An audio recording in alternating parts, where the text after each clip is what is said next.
E é natural que haja resistências a novidades, especialmente quando essas novidades podem trazer algum tipo de embaraço, algum tipo de óbice ou dificuldade ao trabalho policial ordinário, uma vez que, como há uma exigência em torno do princípio da legalidade, isto pode resultar no impedimento de utilização de certas técnicas de apuração policial ou de certos meios de coleta de provas que não estão claramente definidos na legislação.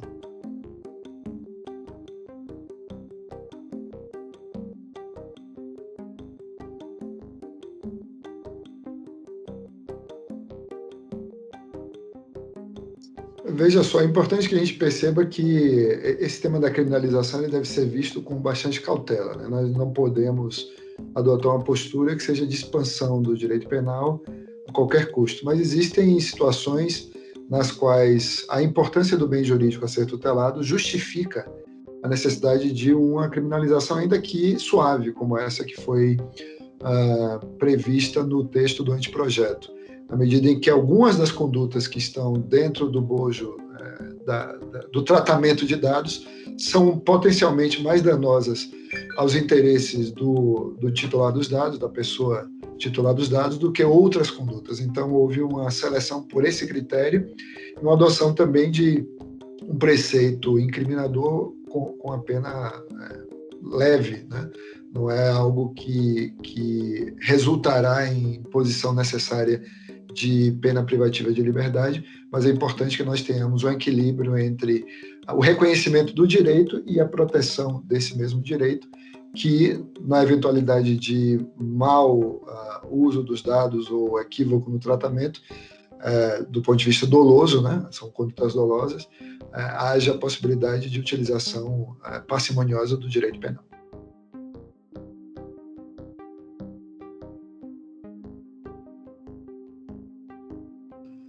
Muito bem, a questão da autoridade de supervisão nacional no marco regulatório é importantíssimo e a nossa preocupação no texto foi de introduzir uma estrutura que pudesse corresponder às expectativas da cooperação internacional, inclusive, né? Nós tivéssemos uma autoridade única, seria o ideal, mas o atual desenho da NPD brasileira não permite que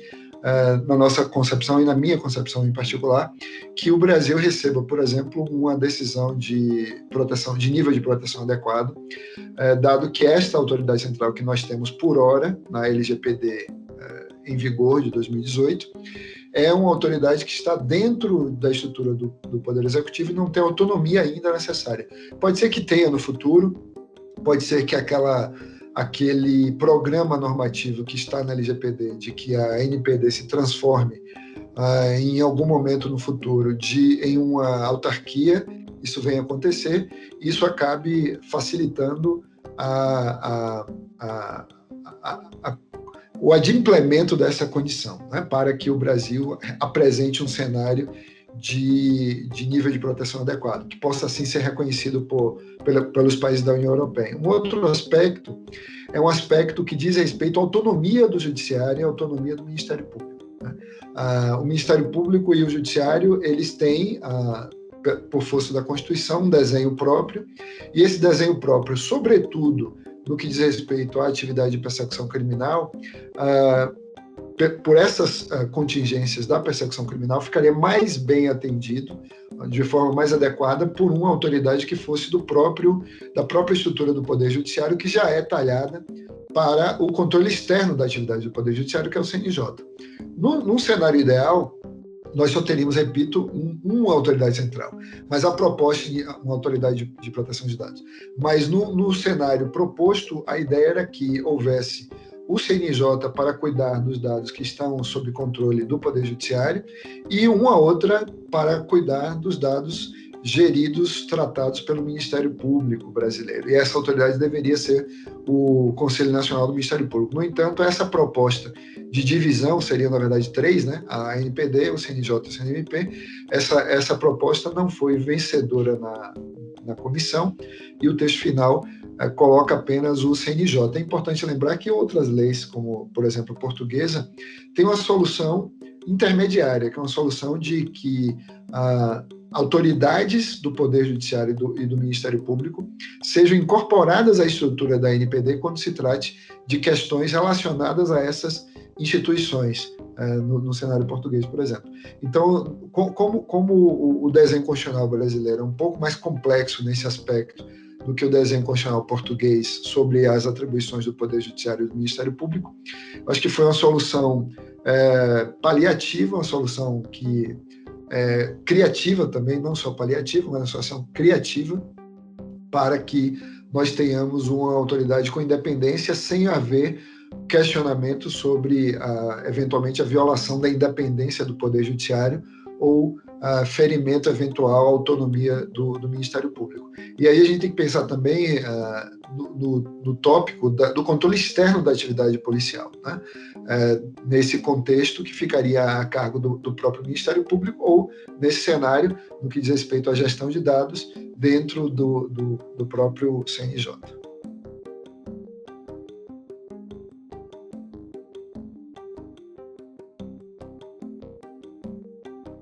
A preocupação é uma preocupação legítima, não só do Ministério Público, mas também das polícias, da Polícia Judiciária, sobretudo, da Polícia Civil e da Polícia Federal.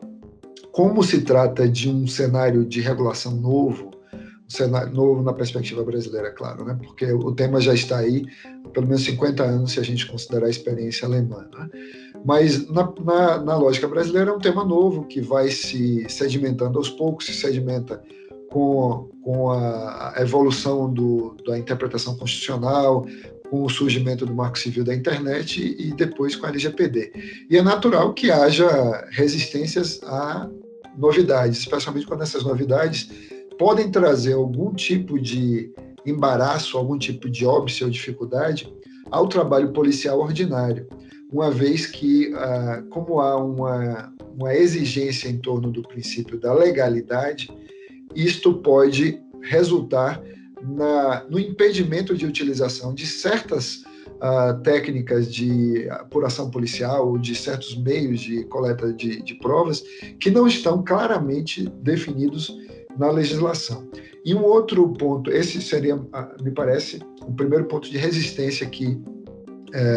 se vê vindo como crítica do setor policial, do setor do Ministério Público e também de alguns campos do Poder Judiciário. E o outro aspecto é do compartilhamento de provas, que é muito importante para o enfrentamento de criminalidade organizada. Então, eu acho que seria interessante que o Congresso Nacional, no momento de elaborar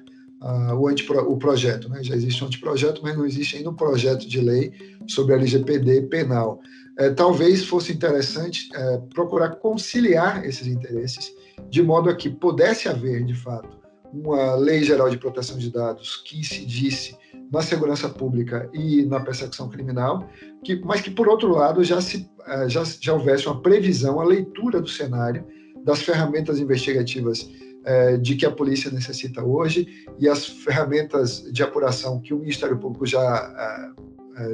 das quais já se vale o Ministério Público no dia a dia, a fim de que o Congresso já resolvesse potenciais gaps, potenciais hiatos normativos que eventualmente provocassem controvérsia sobre a legalidade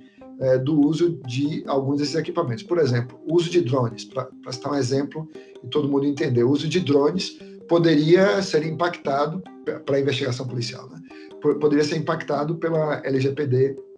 penal. Não seria interessante que o Congresso, ao mesmo tempo em que legislasse sobre a matéria de proteção de dados nessa instância,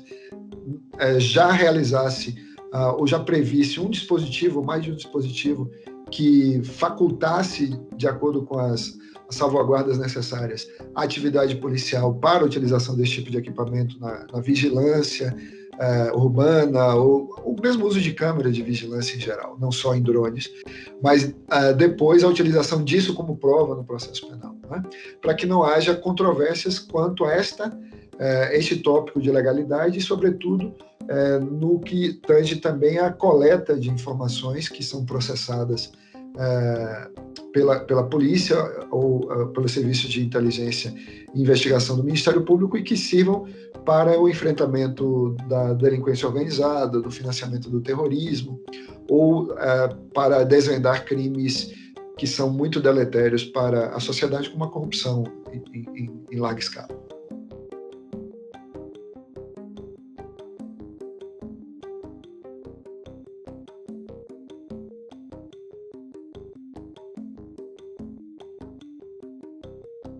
Eu acho que é um bom começo. O anteprojeto tem essa preocupação, sem dúvida, e isto nos remete a um tema bastante mais amplo do que aquele que foi objeto do texto, que é a utilização de inteligência artificial como novas técnicas de apoio ao serviço judiciário, inclusive para tomada de decisões, né? Não só porque os algoritmos hoje utilizados, se não todos, a grande parte deles, segundo diz a literatura, tem esse viés, essa incapacidade de discernir entre rostos que são caucasianos e rostos que são africanos ou que têm essa ascendência e que acabam produzindo reações policiais que são enviesadas exatamente porque o processo de produção do algoritmo ou a alimentação desses algoritmos foi feita com dados já também enviesados, mas porque é muito preocupante o avanço dessas novas tecnologias sobre o trabalho judiciário e sobre a humanização do trabalho judiciário, a ponto de nós temos que já começar a divisar um futuro em que as decisões judiciais podem vir a ser substituídas, a decisão humana judicial pode vir a ser substituída inteiramente por uma decisão de máquina, uma decisão computadorizada, uma decisão tomada por inteligência artificial. Então, isso tem várias implicações, não só a implicação racial ou de fortalecimento de vieses, de preconceitos e do estado de discriminação social como um todo, mas também no que diz respeito ao exercício de garantias muito importantes do devido processo, que são as garantias vinculadas à explicabilidade das decisões. A explicabilidade das decisões desses algoritmos nos faz pensar em quê? Nos faz pensar em um direito ao recurso. Se eu não consigo entender como foi adotada aquela decisão, eu não sei como recorrer, eu não consigo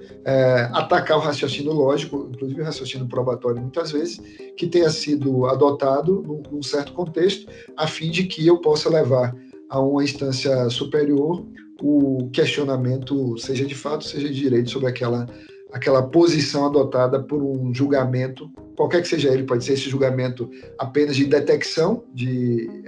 identificação de indivíduos, mas pode ser um avanço do uso dessas técnicas de deep learning, machine learning e inteligência artificial dentro do sistema judiciário para o campo mesmo da decisão de mérito dos casos, seja de condenação ou de absolvição, seja de concessão de benefícios prisionais, como já acontece em outros países, né? Então, é um campo em que nós estamos ainda tateando e há alguns aspectos éticos bastante relevantes do emprego ético da inteligência artificial no sistema de justiça e dos impactos que podem decorrer daí para o exercício de uma série de direitos, não só para o reconhecimento do direito à igualdade, à isonomia ou à vedação da discriminação, que é o ponto fulcral de sua pergunta, mas especialmente no que tange ao contexto geral do julgamento por humanos e não por máquinas no processo penal.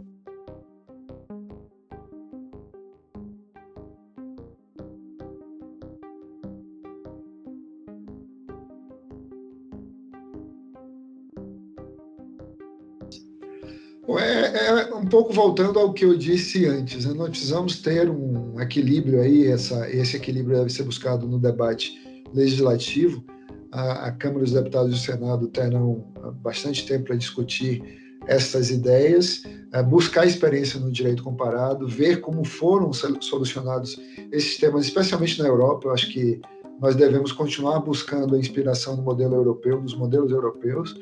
para que a nossa legislação fique equilibrada, para que nós tenhamos a garantia do direito do cidadão de que os seus dados não serão expostos indevidamente, como aconteceu recentemente agora com esse mega vazamento no país, ou como pode acontecer na investigação criminal em concreto, como eventualmente acontece até por decisões do Supremo Tribunal Federal, como se vê agora a exposição de terceiros, que não são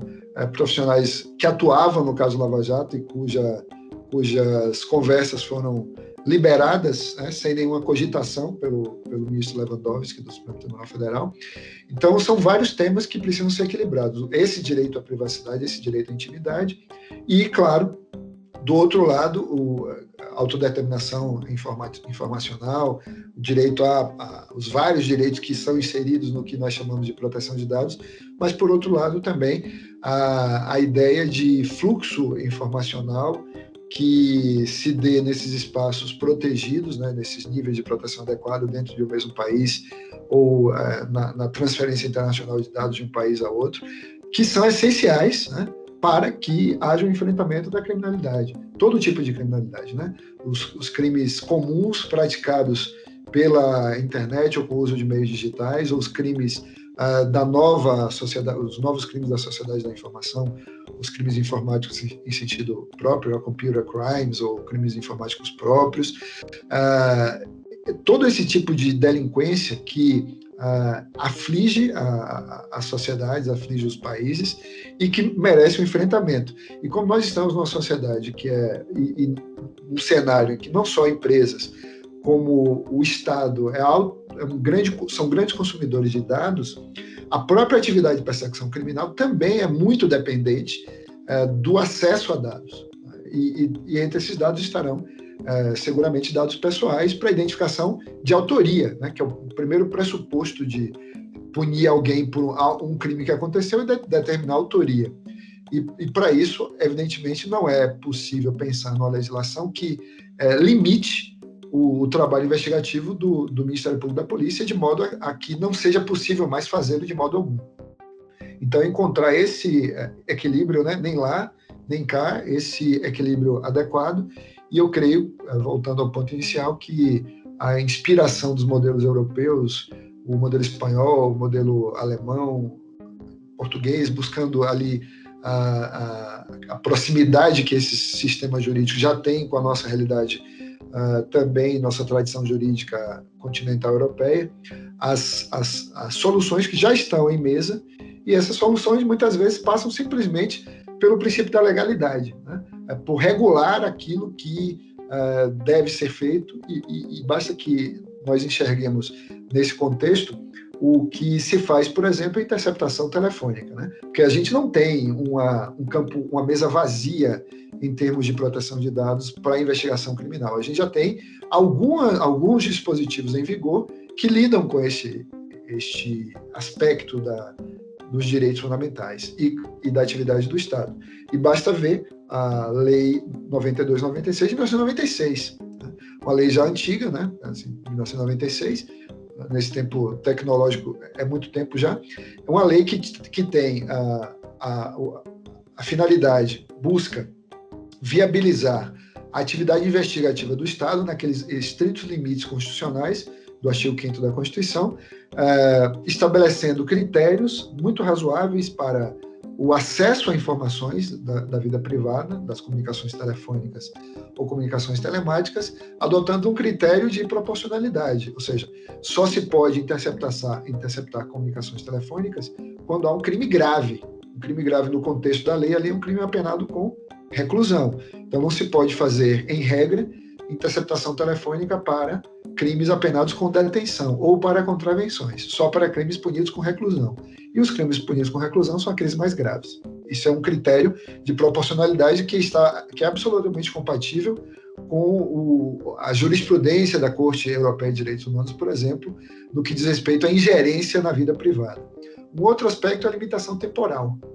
Aquela lei já de 96 já dizia, pode-se fazer essa ingerência por ordem judicial, um critério de controle de terceiro, e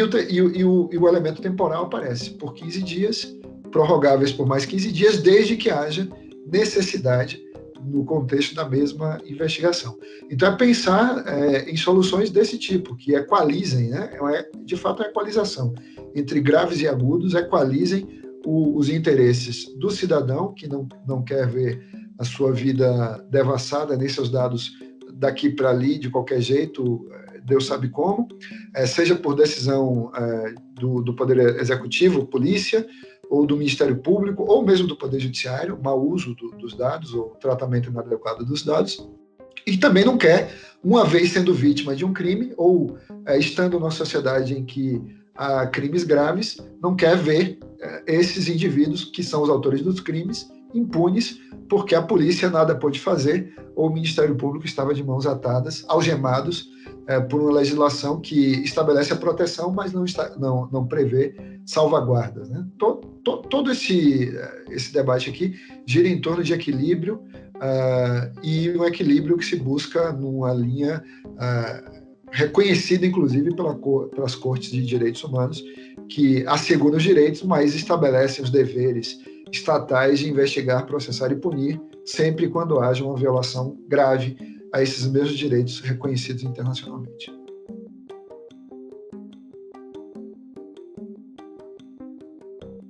Nós não temos usualmente, né, os reconhecimentos eles têm sido feitos de qualquer jeito, sem observância de critérios mínimos. Até porque a nossa legislação, sendo dos anos 40, é uma legislação que já ficou defasada nessa perspectiva. Agora, por exemplo, recentemente houve uma anulação do STJ no caso de reconhecimento, no qual as vítimas eram cidadãos argentinos, e o reconhecimento inicial, ou a confirmação do reconhecimento, foi feito por WhatsApp. Então, por quê? Porque as pessoas moravam, as vítimas do um crime patrimonial, foram vítimas no Brasil enquanto estavam aqui como turistas, voltaram para o seu país e o reconhecimento foi feito dessa forma. Evidentemente, existem mecanismos de cooperação internacional que viabilizariam um reconhecimento lá, não por WhatsApp, né? Por um outro método, mas a legislação brasileira ela é muito deficiente em relação a isso, e o problema se acentua com a questão do uso dessas novas tecnologias, que podem suscitar não a condenação de alguém, porque ela foi reconhecida por uma máquina, ou por uma câmera de vigilância dessas qualquer. Esse tipo de reconhecimento ele é suficiente apenas,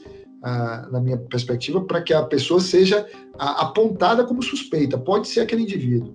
E aí a polícia faz uma abordagem e confirma a identidade daquela pessoa, ou descarta a possibilidade de ser ela a envolvida naquela ocorrência criminal para a qual já terá havido algum tipo de coleta de dado, né? Isso tem a ver não só com os vieses que você disse antes, os problemas do uso dessas técnicas, com os vieses raciais que esses sistemas têm, mas também com a insuficiência ainda técnica de muitos desses equipamentos para captar com precisão a imagem e fazer a comparação com a qualidade da imagem que você tem já no seu banco de dados, comparar com a imagem em movimento, né, de uma pessoa que está em movimento na rua. Às vezes em condição de iluminação inadequada, ou às vezes uma distância muito grande. Então, são vários problemas que a tecnologia ainda tem de resolver para que essas técnicas sejam minimamente confiáveis, inclusive para a identificação policial de um suspeito ou de um potencial foragido.